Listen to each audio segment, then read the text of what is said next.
This is Weather or Not. All right, welcome into Weather or Not. It is Thursday. We appreciate you taking some time here to watch us on WNBFnews.com, and that chill certainly here. Yeah, it is back. It came rocking and rolling in here with those gusty winds and downpours yesterday, and now it's kind of smooth sailing here as we close in on the weekend. Let's jump right into it. And yeah, bright and brisk, certainly summing it up. There is yesterday's cold front, now well out over the Atlantic Ocean, high pressure building in behind that. And that's what we deal with as we work our way through the rest of the work week. Sitting right on top of us means a chilly night, though, on tap overnight tonight. Yeah, those clear skies from high pressure will allow temperatures once again to drop. And as we go throughout the next 3 days, temperatures, they'll slowly warm up, but going to take some time. We'll actually look at those mid-50s tomorrow. Starting off, though, tomorrow in the upper 20s and lower 30s. And looking at a hard frost also early Friday morning, heavy frost for a lot of us. Clear skies, calm winds, and one thing we haven't really seen a lot of with our recent cold snaps is enough moisture in the atmosphere. Yesterday's rain, plus the cold, good frost. Certainly coming our way. Of course, we've also been talking about that rain chance on Sunday. You've probably noticed, looking better and better. Let's go ahead and give you the first alert, shall we, to that next rainmaker coming in. And this system is really just continue to show less and less moisture each data run we get. Yeah, it is, and we're sort of going to get split, I think, by most of that moisture. Notice here as we head into Saturday evening, we've got some moisture just offshore with thickening clouds, and you can see that moisture approaching from the west, but it also just kind of dissipates, and by the time we get into Sunday, we're looking pretty good.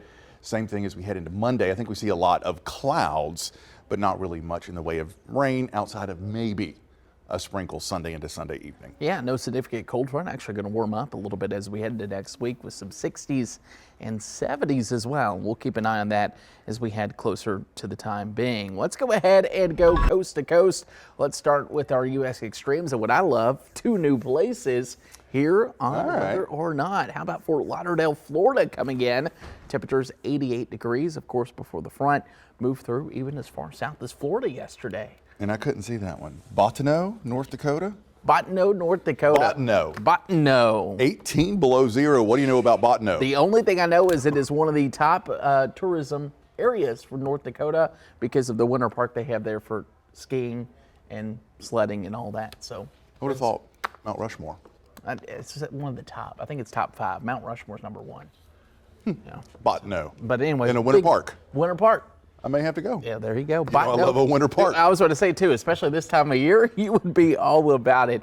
Let's go to the Northeast because it wasn't just us that picked up on some of that cold front action. That low pressure system moved through. And finally, now I'm going to be looking at a pretty calm forecast as we head into tomorrow. You'll notice some clouds across the region and a dry forecast, which is much needed up there in the Northeast, Jamie. Yeah, no doubt about it. The same system that brought us the gusty winds and yesterday really cranked up there across New England.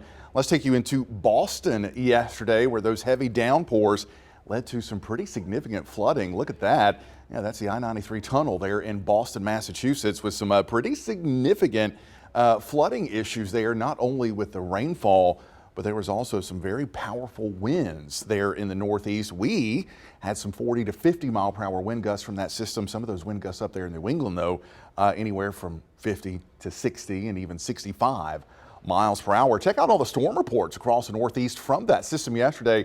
Those red dots you see there, that's where we saw wind damage, a tree down, power line down, shingles blown off, things like that. The blue circles with the arrows, that's where we had very strong wind gusts, and then the arrows, the circles there with the raindrops, well, that's where we had the flooding issues. Yeah, a lot of the heavy rain coming through and that strong cold front, what that's going to do from yesterday is now provide a chill. So as we go up into Philadelphia for the next couple of days, highs going to be in the 30s, going to kind of be settled in there into a cold winter snap, and then starting to warm up with that system we talked about. They're going to get the rain as they go into next week. Yeah, that shower activity that misses us on Sunday really cranks up there for Philly heading into next week. Same thing as we take you into New York City. Plenty of cold around as we head through Friday and Saturday, but notice they also start that warming trend, and that's kind of the general theme heading into next week, especially for the eastern U.S., is going to be for a warming trend, and we'll get in on that as well. Here across the southeast, it is quiet as we round out the week, taking you through the day tomorrow. Notice those clear skies tomorrow morning. We hang on to those for most of the day outside of a little bit of high cloudiness that tries to sneak in. as we head into tomorrow afternoon and tomorrow evening. Overall, though, it's a pretty tranquil go of it. Yeah, going to be nice, especially with the quiet weather. Maybe you're traveling out to the west. Maybe you're over there in Georgia. Temperatures going to be very similar to what we've been dealing with. We'll deal with some 50s and eventually warm up into the 60s with rain chances coming in on Sunday and even into the middle of next week. Let's take you out to the west coast where weather going to be a little bit more active as we head into tomorrow. Yeah, look at that. Some rain and mountain snow coming into northern California. Most of this, at least through the day tomorrow, going to be staying north of San Francisco in the Bay Area. But Medford up into Eugene, Portland, Seattle dealing with the low elevation rain. Then, of course, you get up into the Sierra Mountains, the Cascade Mountains.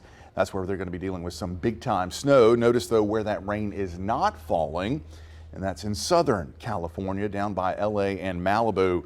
And that is certainly good news with the ongoing Franklin fire there. Yeah, that Franklin fire we talked about yesterday was 0% contained. Some slightly better news, 7% containment, but it continues to be an ongoing issue with the wind. And once again, like Jamie said, the dry conditions, 20,000 people there in Malibu are still under mandatory evacuation orders, and the blaze is threatening over 8,000 homes and businesses.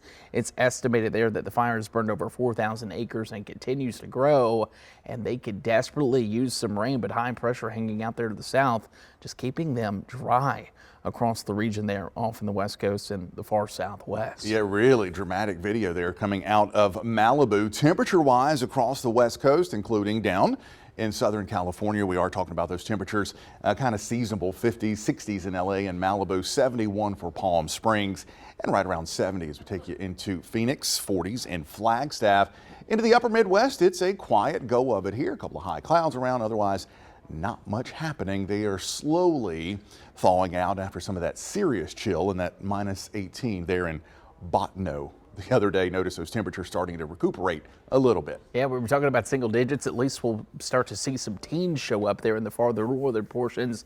You'll even look at 33 there in Omaha and also 26 in Cedar Rapids. We talked about high pressure in the southwest. Let's take you over there now because it will be more of the same.